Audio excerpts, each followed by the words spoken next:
नमस्ते। बिहार की राजनीति कब किस करवट ले ले किसी को पता नहीं होता। अब देखिए, तेज प्रताप यादव जो कि लालू प्रसाद यादव के बड़े बेटे हैं, उनका भाजपा के साथ करीबी लगातार बढ़ता जा रहा है। पहले एक तस्वीर आई थी जिसमें विजय कुमार सिन्हा को वो निमंत्रण देने गए थे मकर संक्रांति के मौके पर, वो जो चूड़ा और दही का भोज करने वाले थे उसके लिए। और उस दौरान एक तस्वीर साझा की गई थी जिसमें नरेंद्र मोदी की तस्वीर ऊपर लगी थी और वो दोनों नीचे बैठे हुए थे। अब एक और खबर इसी में सामने आई ये है कि तेज प्रताप यादव जब विजय कुमार सिन्हा के यहां मकर संक्रांति का भोज खाने पहुंचे तो उस दौरान मीडिया ने उन दोनों को बहुत ही एक अलग अंदाज में देखा। उसके बाद उनसे सवाल पूछा गया कि क्या आप भाजपा ज्वाइन करेंगे, तो तेज प्रताप यादव का जो जवाब था उससे तेजस्वी यादव सहित लालू प्रसाद यादव की टेंशन जरूर बढ़ गई होगी। तेज प्रताप यादव ने कहा कि आगे देखिए क्या होता है। इतना कह के वो हंसते हुए निकल गए। विजय कुमार सिन्हा भी हंसते हुए रह गए। अब वो कयास ये लगाए जा रहे हैं कि शायद तेज प्रताप यादव भाजपा में शामिल हो जाएं, लेकिन ये इतना आसान नहीं है कि भाजपा तेज प्रताप यादव को अपनी पार्टी में ले ले, क्योंकि तेज प्रताप यादव एक तो लालू प्रसाद यादव के बेटे हैं और दूसरी चीज की उनकी जो जनता के बीच पहुंच है वो उतनी नहीं है जितनी तेजस्वी यादव की है। भले ही वो लालू यादव के बेटे हैं, लेकिन उसके अलावा उन पे IRCTC घोटाले का मामला भी चल रहा है और भी कई मामले उन पे चल रहे हैं जो तेजस्वी यादव पे भी चल रहे हैं। ऐसे में भाजपा के जो कोर कार्यकर्ता हैं वही इस चीज की इजाजत नहीं देंगे कि लालू परिवार से कोई भी व्यक्ति भाजपा में शामिल हो।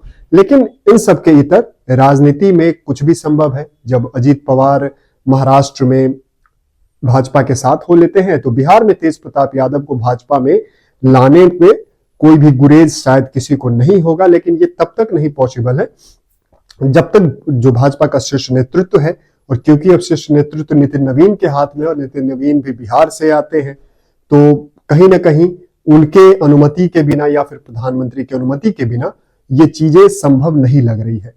लेकिन जो घटनाक्रम पिछले कुछ दिनों में बिहार में देखने को मिले हैं विधानसभा चुनाव के बाद, उससे यह तय तो है कि बिहार में बहुत बड़ा एक पॉलिटिकल शिफ्ट होने वाला है। नीतीश कुमार अब आखिरी उनका जो टर्म है कब तक वो रहते हैं वो देखना है। दूसरी चीज ये देखना है कि भाजपा सत्ता हस्तांतरण कैसे करवाती है, कितने सुगम तरीके से करवाती है, क्योंकि जदयू लगातार इस कोशिश में लगी हुई है कि निशांत कुमार को किसी भी तरफ एक्टिव पॉलिटिक्स में लाया जाए और जदयू का प्रभार उन्हें दिया जाए। लेकिन क्या निशांत कुमार अगर जदयू में आ जाते हैं और एक्टिव पॉलिटिक्स में आ जाते हैं तो क्या वो सीधे मुख्यमंत्री बन जाएंगे? इस पे एक बड़ा प्रश्न चिन्ह है। उसके अलावा आरजेडी महागठबंधन में टूट लगभग अब हो चुकी है। आरजेडी और कांग्रेस अलग अलग हो गए हैं। कांग्रेस अब चाह रही है कि प्रशांत किशोर चाह रहे हैं कि कांग्रेस उनके साथ मिलकर बिहार की राजनीति में आगे बढ़े, और आरजेडी कहीं ना कहीं अब अभी अपने सबसे बुरे दौर पे गुजर रही है। उसका जो सबसे बड़ा कारण यह है कि विधानसभा चुनाव में जिस तरह से सभी हथकंडे अपनाने के बाद भी 25 सीटें तेजस्वी यादव को आई, उसमें से भी कई विधायक जो है वो नाराज बताए जा रहे हैं, जो आने वाले समय में भाजपा या जदयू का हिस्सा बन सकते हैं। इसके अलावा जब से राजद बनी है, मतलब पिछले 3 दशकों की अगर हम बात करें 1990 से लेकर 2025 तक, ये पहली बार होगा जब आने वाले समय में राज्यसभा में आरजेडी का कोई भी सांसद नहीं होगा, क्योंकि उन्हें जनता ने उतनी सीटें नहीं दी है। इस वजह से उनका राज्यसभा में कोई भी सांसद नहीं बन जा पाएगा। तो आरजेडी का ये काफी मुश्किल दौर चल रहा है, तेजस्वी का भी मुश्किल दौर चल रहा है। और अगर प्रशांत किशोर कांग्रेस एक गठबंधन बनाते हैं और तेजस्वी यादव अकेले रह जाते हैं तो बिहार में उनके लिए बहुत बड़ी संकट होगा, क्योंकि यादव वोट भी अब उन्हें 100% नहीं मिल पा रहा। और अगर कांग्रेस और प्रशांत किशोर गठबंधन बना के बिहार में अगले विधानसभा चुनाव या फिर लोकसभा चुनाव में सामने आते हैं तो इससे कहीं ना कहीं मुस्लिम वोट पे बहुत बड़ा असर पड़ेगा।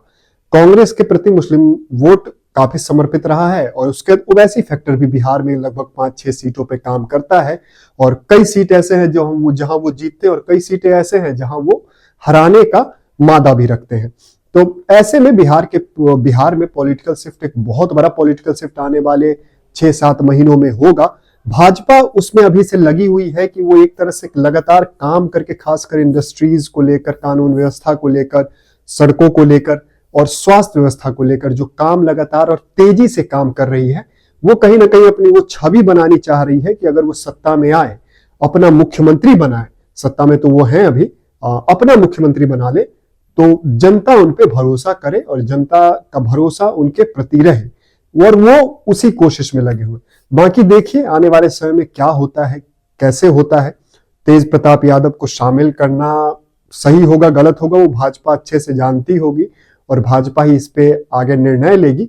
लेकिन अभी जो स्थिति है वो साफ है कि तेज प्रताप लगातार करीबी बनाने की कोशिश कर रहे हैं भाजपा के नेताओं के साथ और वो देखने को भी मिल रहा है। बाकी आपका क्या राय है इस पे हमें जरूर बताइएगा। बहुत बहुत धन्यवाद।